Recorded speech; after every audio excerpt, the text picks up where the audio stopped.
నీ జీవితంలో దేవుని ఆశీర్వాదం లేకపోవడం కారణం నువ్వు చేసే పాపాలు.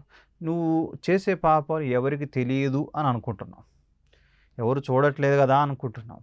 ఆ చీకట్లో ఆ 4 గదుల మధ్య చేసేది, ఆ సెల్ ఫోన్‌లో నువ్వు చేసేవి, లేకపోతే ఇంకెక్కడెక్కడైతే నువ్వేమైతే చేస్తున్నావో ఎవరికీ తెలీదనుకుంటున్నావు. కానీ ఒక విషయం మర్చిపోయావు. ఎవరి కళ్ళైనా నువ్వు కప్పగలవు. కానీ దేవుడి కళ్ళు కప్పగలవా? దేవుడిని మోసం చేయగలవా? ఆ యొక్క దేవుని కనుదృష్టిలోంచి నువ్వు తప్పించుకోగలవా? ఆలోచించు. కాబట్టి నీవు పాపి అనే విషయాన్ని గుర్తెరి. ఆ దేవుడి ముందు నీ పాప స్థితిని ఒప్పుకో. మనం పాపం చేయడం వల్ల ఒక రోజున మనము చచ్చిపోతాము అన్న విషయం కూడా బైబిల్ సెలవిస్తూ ఉంది. చావుతో జీవితం అయిపోతే ఏ బాధ లేదు. బైబిల్ ఇంకో విషయం కూడా చెప్తా ఉంది. మరణం తర్వాత కూడా జీవితం ఉంది.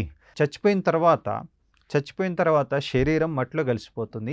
ఆత్మ ఉంటది చూడండి. ఈ ఆత్మ ఎక్కడికి వెళ్తుంది?